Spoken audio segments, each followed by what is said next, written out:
Oh, wow. Man, football, football, football. It's in full swing again. It feels like we're officially, back in the NFL season. Fan bases are disappointed. Fan bases are excited. We're officially back. What happened this weekend? Well, I mean, it was a crazy weekend. Like, once again, it was the comebacks, I think, that were the storyline. You want Yeah. to dig into those? Yeah. I mean, first of all, we have, after this weekend, 7 winless teams still. And right now we still have 6 undefeated teams. So 13 teams still. Um, Seems like they have their identity almost. Some of these teams are struggling. They're 0-2. They kind of suck. Some of these 2-0 teams are exceeding expectations, but teams are kind of starting to form into, how they're going to be for the rest of the year. Yeah, I mean, I definitely agree with that. But I don't think Vegas really knows which teams are which, because the favorites only went 4-9 against the spread last week. Right. It's tough for the favorites this past week. Yeah, I mean, it's an interesting dynamic in the NFL, especially with all of the comebacks, as I was mentioning, like the Jets coming back against the Browns. Yeah. I I mean, mean, I mean that was crazy. Like you just don't really see that sort of stuff usually. yeah, Nick Chubb ruined Brownie the Elf's debut. I mean, the Jets had no timeouts. If he had just gone down, the game would have been over. He did it And for the fantasy players. right, he went into the end zone, and the rest is history. The Jets scored 2 touchdowns with 1:22 on the clock and no timeouts. Yeah, I mean, I heard some statistic that like it's been like 20 years since a team came back from down 2 scores and having no timeouts under a minute and a half. Like that was actually insane. Like only the Right, Browns could lose that game. right, and the last time it happened was against the Browns too. Yeah, of course, of course. So I mean, we don't see that very often. I mean, there was a 98% chance the Browns were going to win the game coming out of the 2-minute warning. Yeah, I mean that's insane. And the craziest part is I don't even know if that was the craziest game of the day. It wasn't. I mean, Dolphins Dolphins. Ravens. That game was insane. I think the Dolphins proved that they're legit. I mean, I think that Mike McDaniel proved that if you have two really fast guys and they run straight up down the field, maybe 40 times a game, Yeah. they're going to succeed far more frequently than not. That was insane. They both Right. got like 50, they got like 30 targets combined. I think everyone's, realizing that the speed the Dolphins claim they had in the offseason is actually a severe threat. Oh yeah, I mean they have two legitimate receivers. Like Tua could be blindfolded out there, but if you just chuck it deep, they're going to come down with it somewhat frequently. I mean, speaking of being blindfolded out there, Justin Fields literally may have had the most pathetic stat line an NFL quarterback could have put out there. Very, very Josh Rosen-esque. He didn't throw it enough for 7 for 11 with 70 yards and an interception. Like for an NFL quarterback to one throw 11 passes in a game and only have 70 yards, like that's ridiculous. That should be a first quarter stat line. Yeah, I mean, I don't really know if that's his fault though. I actually very much appreciate you bringing that up, Misha, because I think it's a multitude of different people's faults. I put this down. I have a couple notes on this game. I said Fields chose to scramble a little bit too often. I thought the play calling was bad. And what is going on with Luke Getsy, our new offensive coordinator for the Packers? I'm just confused and a little baffled. Yeah, I mean, so am I kind of. Like, I thought that when they fired Nagy, that's because they wanted to run, a modern offense. And they look like, a Big Ten West team right now. Right. It seems like they want to run no offense. No, I mean, they look like Wisconsin, Iowa. Iowa. They look like Iowa. I mean, 11 passes, that's just insane. Like, I mean, he can't be this bad. Why aren't they throwing it? It's just weird. There has to be a reason behind it. 70 yards. I mean, that's the other thing for me. Like, that really shows that none of the attempts were really downfield. Only 4 incompletions. So just they're not taking very many chances right now. And, Chris Collinsworth mentioned that on the broadcast, and he said that the Bears are just going to try and break people down throughout the game and run the ball and not throw that much. But obviously we saw that that's not going to be a successful recipe in the NFL when you're playing a team that has a good quarterback. I mean, yeah, I feel like that's pretty obvious. I mean, it's also kind of ridiculous. They're just going run, long third down. Like they're putting them in terrible situations. That's what we did with Trubisky. I don't understand why we have a different coach with the same play calling. Is it the Chicago Bear way? I guess we love terrible offense and great defense, even though our defense isn't as good as it was in previous years. Right. I mean, and it was a primetime game. So the Bears didn't play horribly, I felt like. They had a chance in the fourth quarter to actually win that game when they were in the red zone. 24-10 was the score at the time. And they had a chance to punch the ball in and go down 7, maybe a stop and another score. We have a football game. But, it didn't happen that way. They got blown out. The public hammered the Bears and got railed in prime time. The public went 1-3 in primetime games this week, and they're 2-5 on the year. So I think it's official. We're fading the public in every single primetime game this year. Yeah, I mean, it seems like that's just kind of the way it's going to go. Some team that was hot the week before, the public is going to love them, and they're going to come back down to earth. And that team that's coming off, a worse performance, like we're going to hammer them if the public doesn't like them. I mean, because I feel like that was so obvious with the Packers. Like they were clearly better than they showed week 1. And Right. the Bears looked way better than they are in week 1 because of that sloppy game. Right. And people just didn't think 9.5 could have covered. It's a very large spread. So 9.5 is a lot for NFL games. You don't see very many spreads over a touchdown. So that's why I felt like Niners last week at -9 covered as well.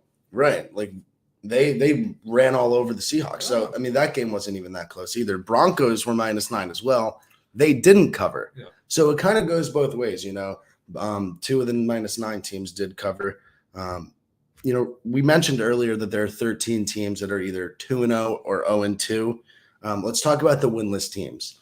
Of those 7, who's getting out of their rut and who's fucked? Yeah, I mean, out of the 7, I think the Colts, Bengals, and Raiders all have a chance to get out of the rut. I'm not saying they're going to, but Right. those are teams that were either playoff teams or fringe playoff teams last year. Like you kind of expect them to, bounce back to form a little bit. The Colts do have the Chiefs this week. They could start 0-3. I mean, that makes sense. But I still think that there's a pretty big gap then to the Panthers, Falcons, Texans, and Titans. Right. I mean, those teams are all bad. Right. I think the Falcons and Texans are going to be contending for the number 1 pick this year. Yeah. I thought the Bears would be in that mix too. It seems like be. Right. They still could be, but it seems like they'll be a little bit higher on the draft board come April of 23. But I agree. The Colts and the Bengals have a lot higher expectations than 0-2 starts, especially the Bengals. They played 2 awful quarterbacks to start the season and lost both games. So now they have the Jets coming up this week, a third awful quarterback, elite quarterback, and they lost to the Jets last year. So I mean that'll bring us over to our straight bets for this week. So we have our best straight bets and parlays, and we're going to start us off here with the Thursday night game. You got the Browns versus the Steelers. You can see on the ticker on the bottom. The spread is Browns -4.5, and we're going to hammer it. The public, only 24% of the public is on the Browns -4.5. That's kind of why we like it. Plus, really bad loss for the Browns last week.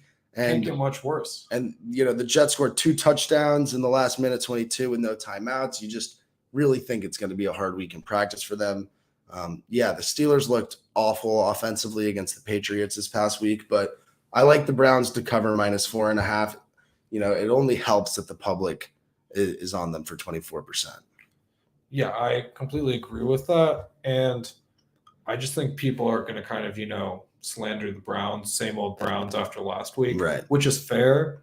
But I just have to imagine that they can't do something like that 2 weeks in a row. And if they're not going to do that, it seems like they have enough offense to, beat the Steelers here, especially without TJ Watt. I thought their defense was a lot less feisty without him. Right. I think the other thing for the Browns is people aren't talking about how if they had started 2-0 with Jacoby Brissett, how big that would have been for the team when Deshaun Watson comes back later in the season and they actually get an elite quarterback under center. So I think them starting 1-1 kind of leaves them susceptible to, go 5-6 before Deshaun Watson comes back instead of having a winning record, on that come around when Watson ends up playing. We do like the Browns this week though, so that should bring them to 2-1 on the season, but we'll see how it goes. Each week the public has lost a primetime pick, so it could be this one. We're not expecting to go undefeated, obviously, in primetime, but we'll take our 3-1s every week. Yeah. I think the Yinzers are going to be calling for Kenny Pickett by the end of this game.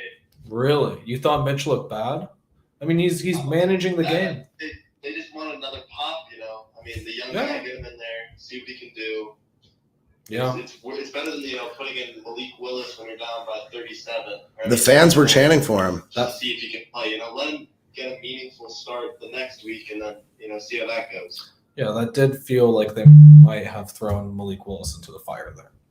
They were down 41-7. It almost feels like a good opportunity for him to take his first snaps. I feel like that's when you toss in the third stringer and you just let him get murdered You toss by him the a guy that's Bucks. already played an NFL game, and you let him deal with that. Yeah, I mean, I don't know. I think Kenny Pickett could break out here pretty soon. I could see that. Like, I don't know, just like you were saying, Trubisky just was for named fun. a captain, though.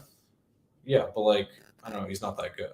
Well, obviously, we Yeah. knew that. Yeah, so like, I don't know, like maybe they'll try out Pickett. I think the Steelers are all right, like, but I just really think they're more, playing not to lose than to win. Right. I mean, they did it week 1 and they won. Yeah, and so like, I don't know, like, I think the Browns. That's why I feel like they're going to call for Kenny to come in. They just want, instead of playing to lose, play to score some points. The thing is, though, once you make the switch to Kenny, you can't go back to Trubisky if Pickett's not ready. So I think it's just smarter to ride Mitch for a little, see if he can get out of the rut, see if he can find a way to help the team win. Because once you do switch to Kenny, it's really hard to make the switch back from a rookie to a veteran. Yeah, I agree with that. I mean, we'll see. Like, I think that, Mitch is probably going to struggle against the Browns defense, although Right. it looked horrible against the Jets. So it's confusing. I mean, theoretically, I think this should be a pretty nice bounce back spot for them. Yeah, Like, and that's why we do have the Browns at -4.5. So let's move over to the Sunday games for this week.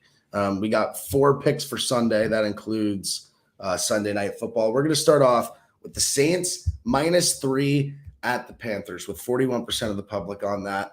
This is mainly because I think the Panthers officially suck. Yeah. They're 0-2 to start the season against Jacoby Brissett and Daniel Jones. It's only getting harder from here.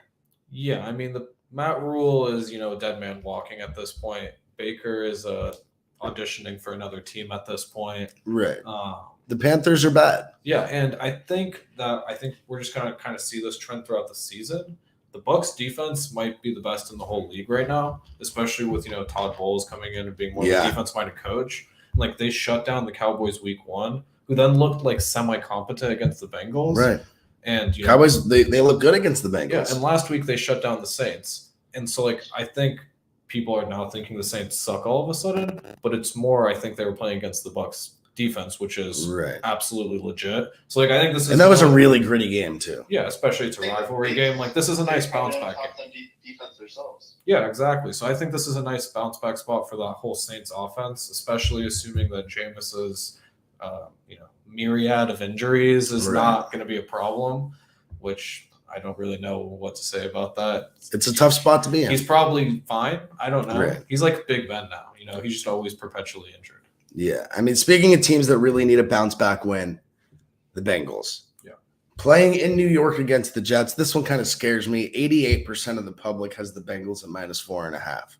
Yeah, but I mean, the Bengals it's are hard coming not off, to take. a soul-crushing loss to Cooper Rush. The Jets are coming off an absolute miracle win. Like, it feels like the Jets are going to come down, and it feels like the Bengals, Okay, here's something I want to say about the Bengals. A lot of people aren't talking about, like, yes, their offensive line, they paid them all this money, they're supposed to be better, but, they haven't really had that much time to, practice together, especially not play together. And Burrow had the appendicitis surgery, Right. so he didn't practice, like, all summer. So, like, this is kind of the first time that, like, this combination of players is all, appearing together. So I do think they're going to get better throughout the year. Right. I have the Bengals. Bengals. Like a nice spot for them to, bounce back. Yeah, I like the Bengals to break out of their rut here. I have Burrow throwing for 300 yards and 2 touchdowns at least in this game. I think they're going to give them a heavy dose of Mixon. Really? I mean, it seems like the way I have found that teams like to revive, bad offensive lines in a rut is through running the ball, because it's way easier for offensive linemen to just run block instead of pass block. Right. So I feel like they're going to, try to give some confidence to this offensive line by having them, run it up the middle with Mixon a good amount. That's entirely possible. I just think it's hard not to throw the ball all over the Jets defense, especially when you have a quarterback like Burrow who should be able to sling it. Yeah, but I mean, like Nick Chubb ran all over the Jets last week. Like the Right. Browns. Well, the Browns, it's they only like, threw for like 150 do you yards. trust Jacoby Brissett to drop back 40 times though? Not really. It's like you can give Joe Burrow the keys to the offense for that game, and he could probably bring it home. Yeah, but I think we're both in agreement here. Like, we think the Bengals are going to bounce back one way or another on offense, and like this is a game they should win, and now they absolutely need to win. Because if they start 0-3, the season's done. Yeah, I mean, I think there's a similar trend for all of these picks as we move over to the next one. It's bounce backs. Yeah, the Vikings looked awful last week. Yeah. Against the Eagles in Philly. So I think I like them to bounce back against the Lions team that's overrated because of Hard Knocks. Not overrated. They're Overhyped. feisty. They're very Overhyped. feisty. The Vikings are really coming off a bad loss. Yeah. And then the Lions just beat the Commanders, the Commies. Carson Wentz is the worst. I like Minnesota to win this game by a touchdown. Yeah, I mean, this is a rivalry game. I mean, the Lions look really good, but in kind of keeping with what we've been saying, like, people love the Lions now. Right. And people hate the Vikings now. But this isn't primetime Kirk Cousins we're dealing with. No. This is 1 o'clock Kirk Cousins. Yeah. Like, this is usually when he's actually pretty sneaky good. And the Lions, I think they're actually going to be better than, like people expect. But some people are talking about them as maybe a playoff team. Let's pump the brakes. Yeah, let's playoffs. I don't know about that. So yeah, I think this is a nice spot potentially for the Vikings to bounce back. Jeff kind of got held in check last week. Mm-hmm. Jefferson's probably going to go off. Dalvin's going to go off at some point. Right. You figure the Lions will probably, stop being so good on offense at some point. You would think. Yeah, probably. Right. So let's move over now to Sunday Night Football. We have Broncos 49ers this week. The spread is plus minus 1.5. The 49ers are the favorite this week on the road in Denver. So that's tough. We really like the Broncos this week at plus 1.5. 18% of the public is on this pick. It's the Broncos' second primetime game of the year already. They didn't show up in the first one. They didn't cover last week. They're 0 for 2 against the spread right now. The law of averages one says that the Broncos are eventually going to start hitting some spreads. 2, I think the 49ers are a little bit overhyped right now. They made the NFC Championship last year with Jimmy G, yeah, but Trey Lance was taking all the first-team snaps this offseason. I mean, Garoppolo knows what he's doing. Yes, he knows what he's doing, but let's not act like Russell Wilson and the Broncos aren't better than the 49ers. I'm not sure they know what they're doing. Hackett actually seems like he doesn't know what he's doing some of the time. And one thing I will say about the Niners is they haven't looked, amazing in the first 2 games, but they did destroy the Seahawks, right, which, the Broncos could not do. And I think Kittle has been out. Well, the thing is, though, the emotions with that Broncos Seahawks game, I know. You kind of have to. You just have to disregard it. Yeah. But okay, I think Kittle coming back could kind of be the key to this game. If Kittle doesn't play, I could totally see the Broncos, being able to, shut down that offense a little bit and play well. But I don't know how they're going to stop Kittle. I just think the Broncos have a lot more to prove. Yeah, no, I do think this is and if this game had odds before the season, I think the Broncos probably would have been a pretty heavy favorite, right? Right, maybe 4.5, 5.5. It's just they've looked literally horrible in the first 2 games. Yeah, and the Niners, I guess, looked good last game because they were playing the Seahawks with Garoppolo. Right. I think people are now, talking about the Niners as kind of Super Bowl contenders again. Right. And maybe, I mean, they're good. Do you really think they're going to get back there? It felt like it was kind of fluky last year when they got back there. Yeah. But it's kind of hard to say that. They've gone to the Super Bowl and the NFC Championship the last 2 years. They're good. They're definitely a good team. I said before the season started, I thought they had a top 2 roster in the NFL. So that doesn't change now. If anything, I like them more because you know what you're getting with Jimmy. I just don't like them this week. Yeah, no, that's fair. And especially when everybody is hammering. Yeah, 18% of the public is on the Broncos. So that's pretty startling line for a primetime game. That's crazy. While we're on the primetime Monday Night Football, the rivalry, Giants-Cowboys. The Giants are favored at -2. and we like them. 24% of the public is on the Giants. I think they're good. Is that crazy to say? I think the Giants are good. I think they're lucky and they're pretty good, but it's better to be lucky than good. And that's what they've been in these first 2 games. Like they've squeaked out wins, but like Saquon's the best quarterback in the NFL right now. You mean running back? Quarterback. He is the keys to the franchise. He is the best. He's the best QB in the NFL. I mean, I don't know. I think the Giants, they do look pretty good. I think Dable is, bringing a lot of energy to that team. But I think it has more to do with the fact that the Cowboys kind of shocked everyone this past week to actually look pretty good. Yeah. And there's no way that's going to happen 2 weeks in a row with Cooper Rush. I just don't think they're that good. I think their defense is actually – Well, Micah Parsons is legit. He's probably going to be defensive player of the year. That whole defense is very good. And, going back to this Bucs thing, the Bucs just shut down, the Cowboys offense. But right. You kind of forget the Cowboys defense, held the Bucs to 19 points. The Cowboys defense is probably a top 5 unit in the league. Yeah, they're good. No, they're really good. Yeah. So, I think this game is going to be kind of like a slugfest probably, and it's going to be who scores 25 points. Right. I do like the under in this game. I'm probably going to take the under a boosted 50.5. I just don't think this game is going to be – I don't think we're getting more than 5 touchdowns in this game.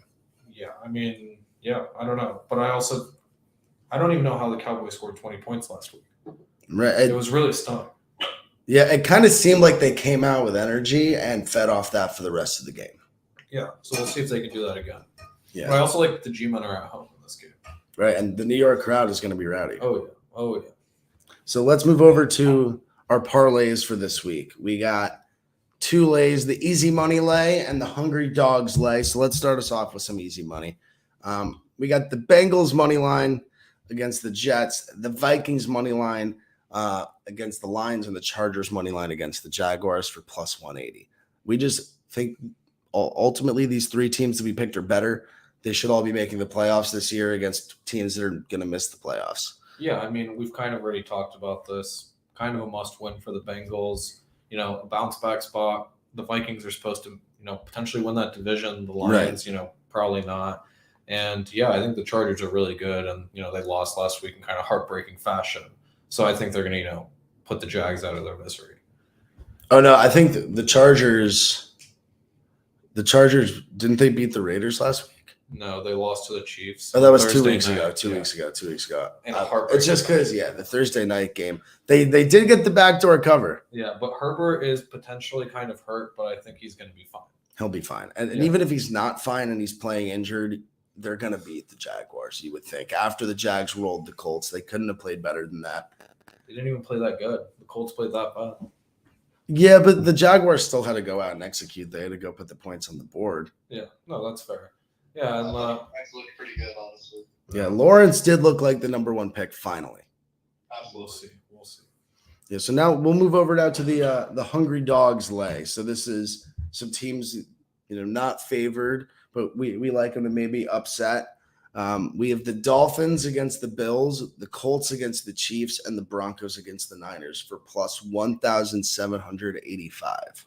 Yeah, and I think you can kind of see the trend here. We like all these home teams that aren't favored. The Dolphins just played in a crazy game.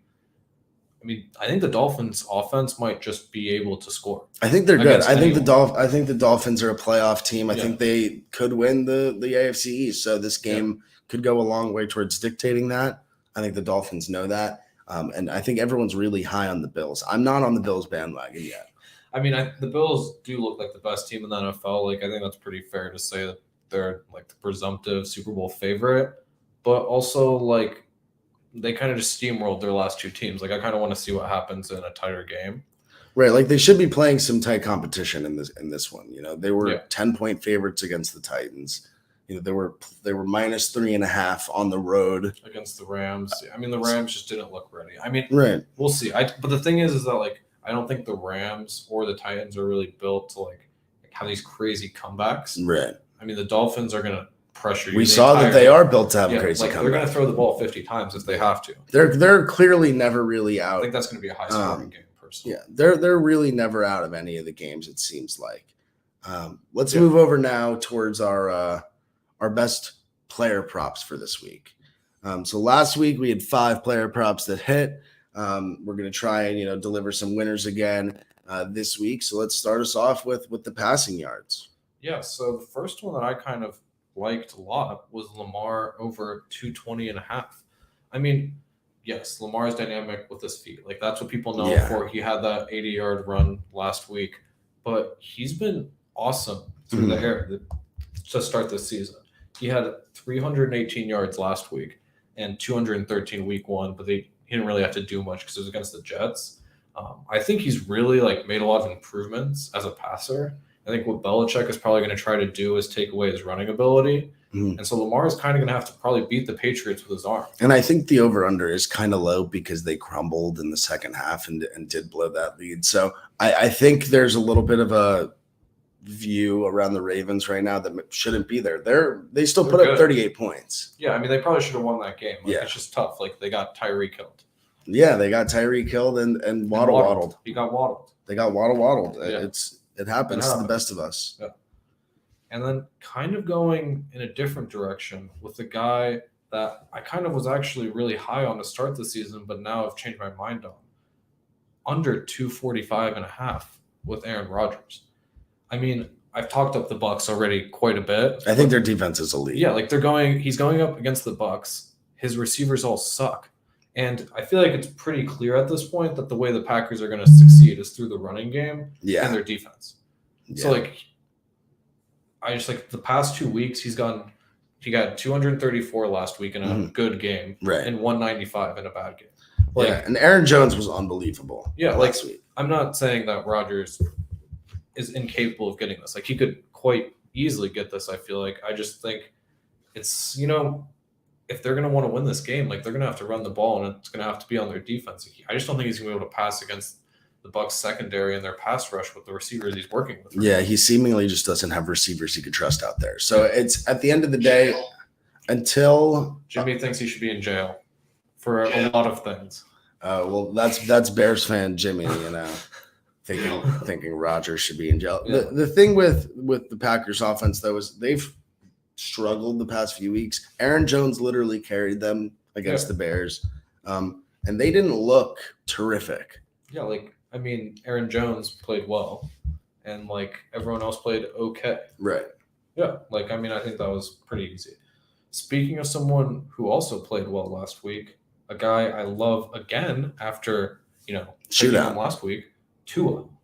I mean, this is kind of disrespectful. 250.5. I mean, he had 469 yards. He almost doubled it last week. And he had 270 week 1 when they were playing with the league. I mean, I don't think people are cluing in on what is going on in Miami I agree. Nearly enough. No, they're not.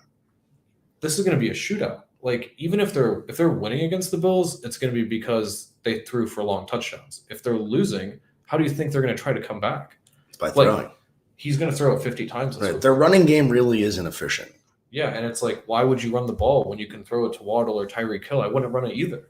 Right. I mean, speaking of people we would run the ball with, we have this week Joe Mixon over 74.5 rushing yards. You mentioned earlier that you think the Jets are getting Mixoned. Mm-hmm. Oh, yeah. I mean, I think Mixon's a good player. He's kind of been held in check the first 2 games, but he's gotten a bunch of carries. I think they're going to be winning in this game. I think they're going to try to, get some confidence back in the offensive line. They're going to feed Mixon a lot. I mean, Nick Chubb got this pretty easily last week. Right. And that's with in a dual back system. Yeah, I think this is a nice bounce back spot for Joe Mixon, even though he did burn us last week, unfortunately. Right. So Mixon could bounce back. He only hit this one of the 2 weeks so far. So you did mention he's looking for that bounce back week for the betting players and fantasy owners. That's right. Somebody that had a lot better week this past week, David Montgomery looked incredible against the Packers defense. He was a bright spot for the Bears, 122 rushing yards this past week, following up a 26-yard performance week 1. I just think the Bears realized what they have in Montgomery, and they just realized they have to run the ball. Yeah, and I mean, we've talked about this a good amount, but week 1, Bears, 49ers, let's just toss that out the window. That game was ridiculous. The Bears want to run the ball. I mean, they threw the ball 11 times at Justin Fields. It was a regular weather game. Right. there was no reason. He threw less passes in that There was- perfect weather game than he did in the pouring rain. There was literally no reason for them to feed Montgomery like they did, and they still were. Theoretically, they should be beating the Texans at home, Yeah. but like They're favored. When was the last time the Bears were the favorite? that's crazy. But like I think Montgomery could be in line for something like 20, 25 touches here. Right. Like They're going to want to control the time of possession against the Texans. Yeah, and like I hate the Bears offense, but like if they want to run a high school offense, or a Big Ten West offense, I know what those offenses like to do, and it's run the ball. Yeah, I mean, let's move over to a West Coast offense. The Fresno State boys. Yeah. We like this week Devontae Adams to hit his over 87.5 receiving yards. The Fresno connection with Derek Carr. It's clear that they do have the connection. It didn't really show up last week, but you can expect Devontae to come back. Yeah, I mean, week 1 he blew up like what Carr targeted him 17 times. He had 141 yards. Last week comes back down to earth. Only 1 catch, 12 yards. But, like he got double teamed all day, and the Raiders were like killing the Cardinals, throwing it to their other players. But here's what I saw from the Titans this past week. They cannot guard any number 1 receiver out there because Stephon Diggs literally had 150 yards and 3 touchdowns on them. So I have no idea. And Devontae's better than Diggs. Yeah, how are they planning to guard Devontae? Like they might, even if they triple team him, I don't think it's gonna work. Like I don't know. Like prove that he's on Diggs' level because Diggs is on another level right now. I think. yeah, I mean, I think Devontae's. There's players, but Diggs just proven that he's him. I don't know. We'll see. I mean, I think Devontae is kind of on a prove it year just in general. Like he kind of wants to show the league you can do it without Rodgers. 87.5 is a pretty big number, but like we saw in week 1, like if he's getting 10 targets, like I think he's hitting this pretty easily. Right. I mean, another really embarrassing over and underline that we saw was for Tyreek Hill, someone that hit this both weeks, over 78.5 receiving yards. He had 190 last week, 94 week 1. I just don't think under 78.5. Yes, in theory, he will have a bad game at some point. I just don't think this is it.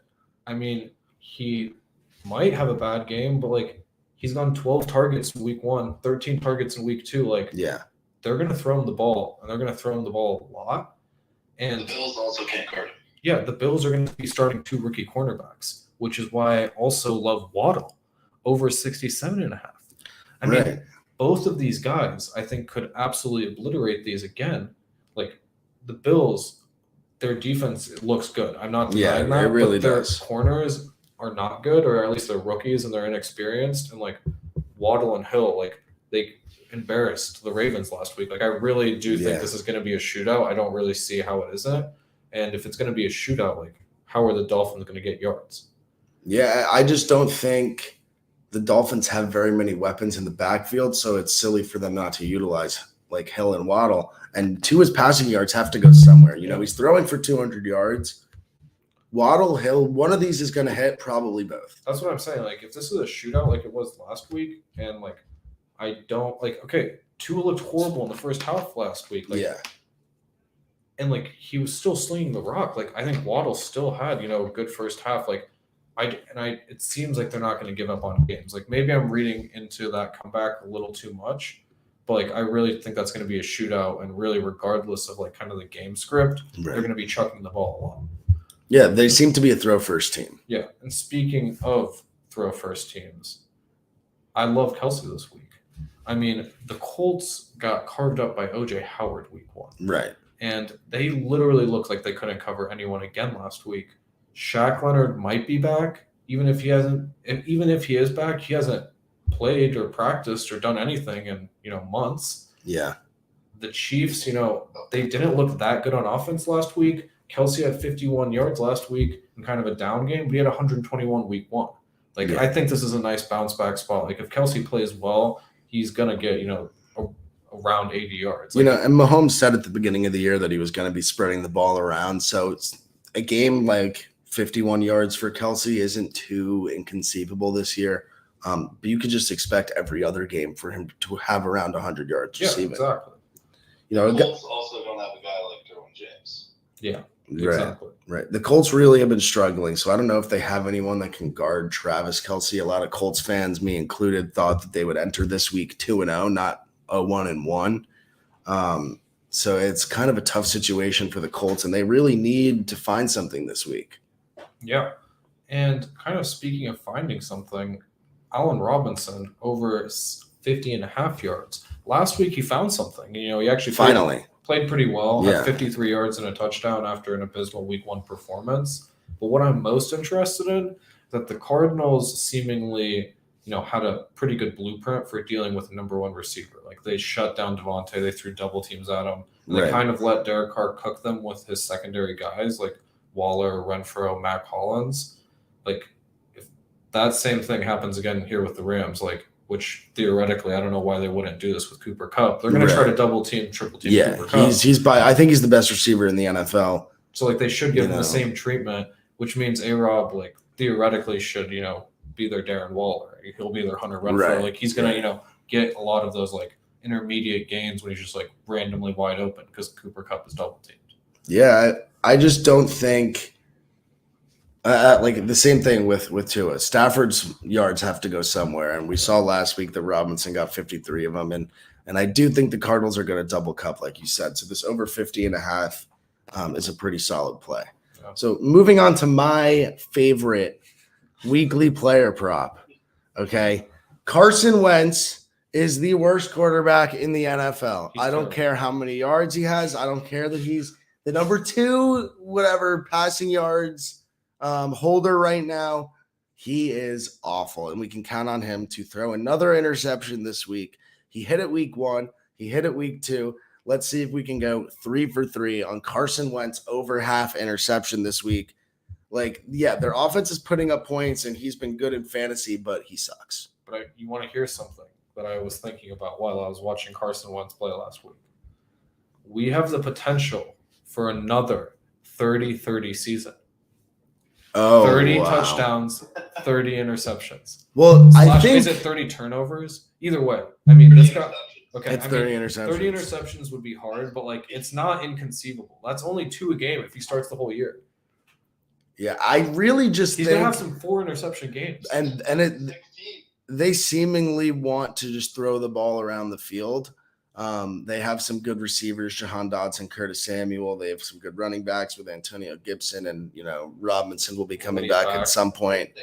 So they have a good offense, and I love that Carson Wentz is allowed to throw the ball to the other team now because Frank Reich did his best to prevent that last year. Carson Wentz threw 7 interceptions. He's going to hit that this week. We'll see. Yeah, 30-30. He could be the first guy to do it since Jameis, who I think was the first one to ever do it. We're an official anti-Carson Wentz podcast, so I just don't think he is worth anything. The Colts, I would have taken a turkey sandwich for that guy. Yeah, I still think it was highway robbery what Ballard got for him, but he shouldn't have been in that mess in the first place. But whatever. Colts fan problems. Right. All right, so let's move over now to our same game parlays. So last week we went 3-1 in same game parlays.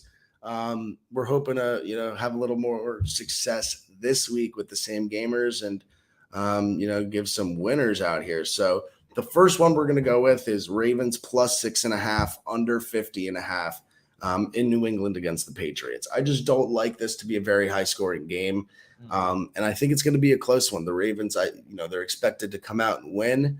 If they do lose, I don't see the Patriots putting up over a touchdown on them. No, if the Patriots win, it's I think most of their wins are gonna look like their win last week against the Steelers. Right. What was it, 20-17? And if the Ravens win, I think it's gonna look something like their Jets won from the season opener, which was 26-7. Both of those were pretty low scoring affairs there. The only way I think this doesn't hit is if the Ravens, just put up a 40 burger basically. But I think that's unexpected against the Bill. Because I don't think the Ravens plus 6.5 is in jeopardy. I think the under 50.5 is really where it gets questionable. Yeah.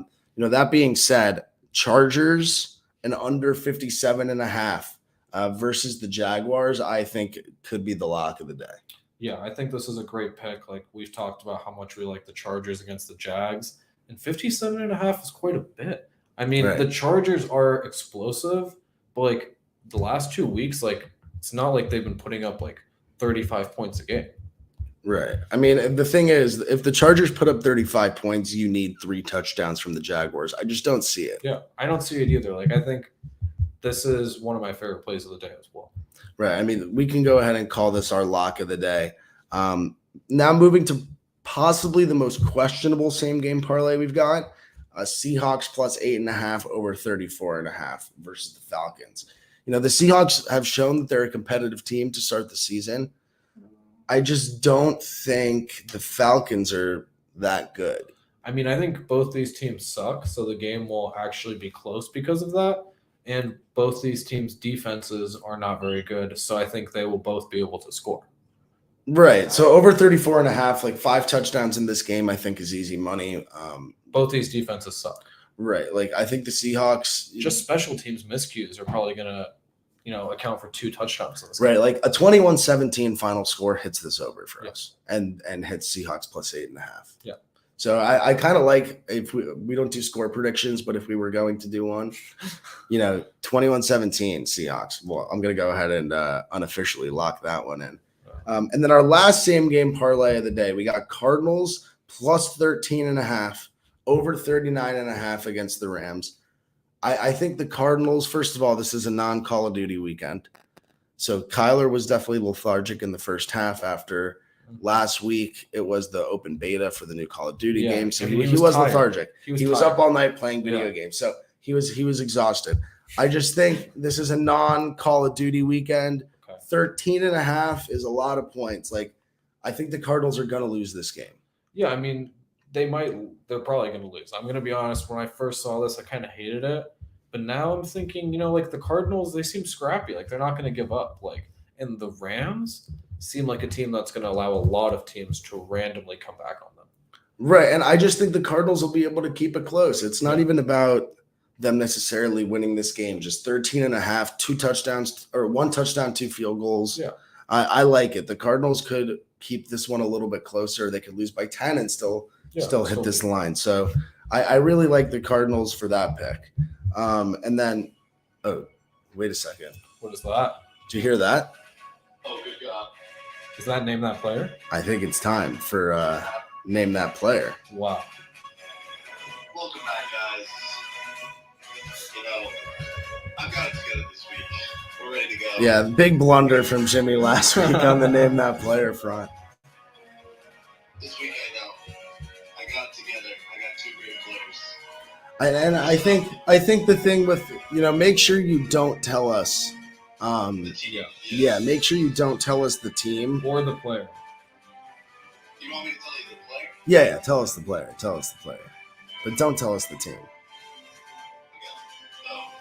Okay. So I think the rules are clear. I think the rules are clear.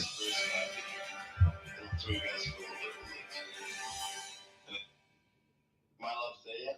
Yeah, All right, Johnny Hacker. Johnny Hecker. I want to say the former Rams kicker. Oh, yeah. Yes, that is correct. He's Oh, what team is he on? Former Rams kicker. So Johnny. tough. We don't really see a lot of punts in red zone. That's That is true. very That's true. so true. I'm gonna go ahead and guess that he is a Chief. No, I'm going to guess that he is a Titan. that is correct. Oh, It's because they. Did I say correct? Yeah. I meant to say incorrect. Oh, wow. Wow. Oh, Jimmy Okay. really throwing you for Okay. the loop there. Well, so yeah, he's from the Panthers. He just signed last year. I believe he won a Super Bowl last year with the Rams, and then got his back. And then left to the Panthers. That's hilarious. Yeah, I mean, Probably like a huge asset for the Panthers. Yeah, they do Yeah. punt a lot. yeah, he's a good punter. All right, let's move on to the next player. All right, next up we got safety Daniel Sorensen. Well, he was on the Chiefs, right? He was. Wow. Yes, he is a former Chief. He's no longer with them. The former Chief. I want to say he's a Texan. That is incorrect. Oh, Pretty damn. close in the vicinity. Oh, wow. Is he a cowboy? He's a what? Cowboy? Unfortunately not. He is Wow. actually a Saint. Ooh. That is in the vicinity. That's interesting. So we went 0 for 2 this week. Yeah, that was I not guess ideal. where he went to college. Daniel Sorensen, Oh, BYU. that is correct. Let's Wow. go! Wow. That is shocking. BYU. I mean, That was a great guess. they produce NFL talent like no other, apparently. Are an NFL machine. Yeah, I just had a gut feeling it was the Cougars. Yeah. Yeah, so I mean that's all we have for this this edition of the Betting Den podcast. Hopefully these picks pan out and slap, and We all make some if money. not, we'll be here next week to explain ourselves. So Or maybe not. yeah, or maybe not. If we do horribly, you guys just may never see us again. So, all right, peace out.